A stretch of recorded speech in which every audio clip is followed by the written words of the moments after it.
ఓవెల్లో జరుగుతున్న India versus England fifth టెస్టులో India అద్భుత విజయం సాధించింది. చరిత్రలో నిలిచిపోయేలా ఒక థ్రిల్లింగ్ విక్టరీ సాధించాం. In day 5 England started at 339 for 6, just 35 runs కావాలి. అందరూ అనుకున్నారు ఈ మ్యాచ్ ఇంగ్లాండ్ గెలుస్తుంది అని. But Siraj enter like A beast, బౌలింగ్లో ఫైర్, నెవర్ గివ్ అప్ యాటిట్యూడ్తో అద్భుతమైన బౌలింగ్ చేసి డే 5లో ఫస్ట్ బ్రేక్ త్రూగా స్మిత్ని అవుట్ చేశాడు. సిరాజ్ తర్వాతి ఓవర్లో ఓవర్టన్ను ఎల్బీడబ్ల్యూగా అవుట్ చేశాడు. సిరాజ్తో పాటు ప్రసిద్ధ్ కూడా డెడ్లీ బౌలింగ్ చేశాడు. ఒక మంచి యార్కర్తో ట్యాంక్యూని డకౌట్ చేసి పంపాడు. అప్పటికి England score 357 for 9. But Woakes enter with dislocated shoulder. Hats off to Woakes. Team గెలవడం కోసం ఇంజర్ని కూడా పక్కన పెట్టాడు. He did not face any single ball, but ఆడియన్స్లో ఒక గూస్ బంప్స్ని క్రియేట్ చేశాడు.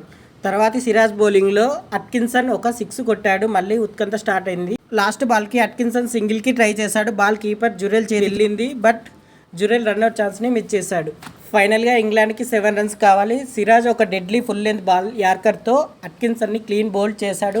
ఇంగ్లాండ్ 367 పరుగులకు ఆల్అౌట్ అయింది. ఇండియా 6 పరుగుల తేడాతో విజయం సాధించి 9 వికెట్లతో అదరగొట్టిన సిరాజ్కి man of the match award ఇచ్చారు. అలాగే ప్రసిద్ధ్ కృష్ణ 8 వికెట్లతో మంచి సపోర్ట్ ఇచ్చాడు. ఈ సిరీస్లో అద్భుతమైన ప్రదర్శన చేసిన శుభ్మన్ గిల్ మరియు Harry Brook man of the series అవార్డును అందుకున్నారు. Please subscribe for more cricket news. Thank you.